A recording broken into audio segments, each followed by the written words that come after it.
Assalamualaikum warahmatullahi wabarakatuh, teman-teman. Kita sampai di video yang ke-31 ya. Kita sampai di sini. Saya ingin menceritakan atau menyampaikan beberapa fitur yang ada di dalam Facebook Ad Dashboard ya. Seperti ini sebelum kita mulai kemana-mana gitu ya. Oke, fitur atau Ad Manager di Facebook ini seringkali improve ya, bukan berubah tapi disempurnakan gitu ya. Kita akan mencoba ke fitur-fitur utama yang ada di sini. Yang pertama di sini ada home ya, di sini bis home, terus kemudian di sini ada beberapa submenu. Di sini kita bisa merubah ke business setting, terus kemudian ke ad manager itu ini. Kemudian ad reporting ya, ini adalah fitur di mana kita bisa membuat report sesuai dengan custom yang kita inginkan ya. Bisa group ad, kemudian group ad itu grouping dari semua ad atau iklan yang kita jalanin gitu ya, seperti ini gitu ya. Terus kemudian setting ad account, kemudian billing, automatic rules billing itu untuk manage payment method kita ya, seperti ini. Billing seperti ini kosong ya, terus kemudian add payment setting, kemudian kita akan punya pilihan payment. Akun ini masih baru jadi belum ada. Kemudian fitur berikutnya akun quality, kemudian cek ini fanpage-nya atau akunnya itu kualitasnya seberapa bagus ya, teman-teman bisa pakai ini. Kita akan discuss kemudian billing sudah, brand safety sudah, kita business setting itu seperti ini ke home ya. Kemudian event manager ini belum kita cover, invoicing, media library kita udah, partner opportunity, kemudian lokasi dari toko kita, ini kita bisa isi. Dan kita bahas satu persatu ya supaya teman-teman lebih aware. Kemudian berikutnya akun overview, performance dari akun kita ini seperti apa ya, ini. Nanti akan ada statik di sini, teman-teman mesti cek lihat sehari-hari kayak apa gitu ya, supaya kita bisa mengenal betul-betul statnya kita ya. Kemudian ini adalah ke campaign-nya ya, campaign objektif. Kemudian ini business setting, kemudian notifikasi biasanya di ujung sana. Kemudian ada search, kemudian help center dan expand ya. Ini help center ini kalau kita mau tanya-tanya sesuatu terus kemudian ini expand seperti ini. Kemudian di sini ada fitur campaign ya. Di sini ada tab campaign, ad set, kemudian ini ads ya. Ini campaign struktur campaignnya ada di sini, kemudian ad set ada di sini, kemudian ads-nya ada di sini ya. Kita bisa pilih.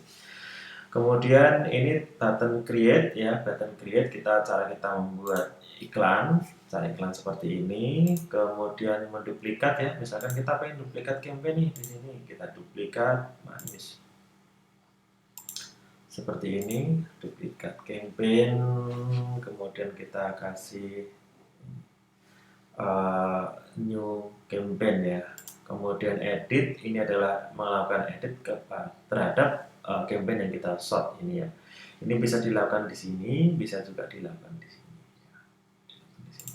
Kemudian A/B testing ya, split testing AB ya. Nah, kita nanti testing ads, kemudian adset dan lain sebagainya. Ini kalau kita mau copy ya, Ctrl C ini bisa.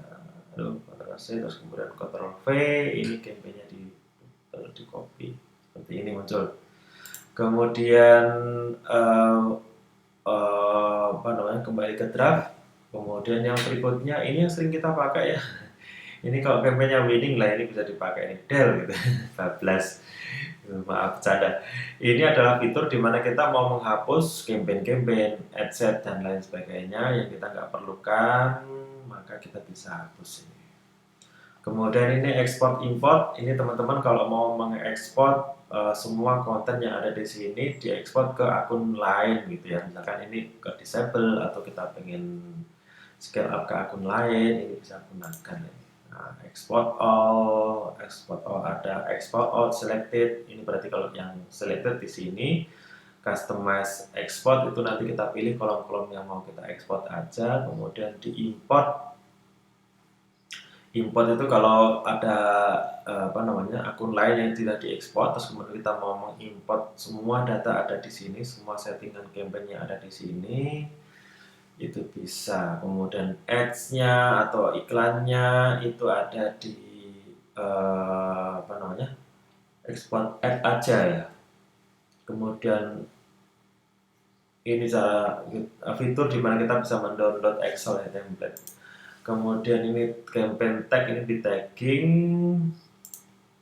Nah ini seperti ini supaya kita mudah mencari rules ya, automatic rules. Di sini tugasnya ada atau fitur untuk memanage rule ya.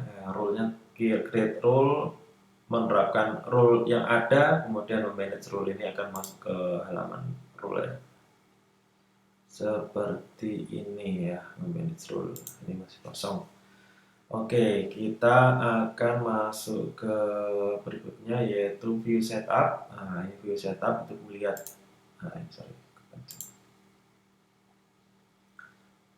Ini setup kita itu apa gitu ya. Objektifnya apa, buying type-nya apa, campaign ID-nya apa, budgetnya apa. Ini lebih ke data detail-detail ketika kita setup ya. Seperti ini campaign ID ya, atau ID. Nah ini mendescribe, preview, lagi di preview, ini pixelnya lagi mati, ada kemudian parameternya gitu ya. Nah kita mau nyari add ID-nya mana sih? Nah ini dia, santai, simple. Kemudian di sini ada customize column performance, ini setup, delivery. Setup ini sama dengan yang tadi. Ini kalau fiturnya delivery akan muncul seperti ini ya di sini. Kemudian engagement, video engagement, kemudian app engagement dan lain-lain. Ini carousel engagement. Biasanya kita pakai performance and click, kemudian kita customize kolom ya sesuai dengan keinginan kita. Kemarin kita punya 4 parameter, ini settingnya di sini ya. CPPE, CPC, CTR dan lain-lain ada di sini. Kemudian kita customize, kasih nama tes. Kemudian kayak gini nanti akan muncul di sini nih. Nah, ini tes set as default. Jadi reportingnya nanti akan seperti yang kita harapkan selalu.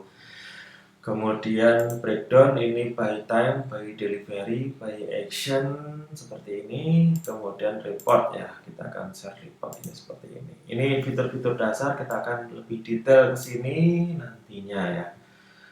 Oke, biar nggak kebanyakan video, kita cukup sekian video kita. Wabillahi taufiq walhidayah. Wassalamualaikum warahmatullahi wabarakatuh. Sampai ketemu di video berikutnya.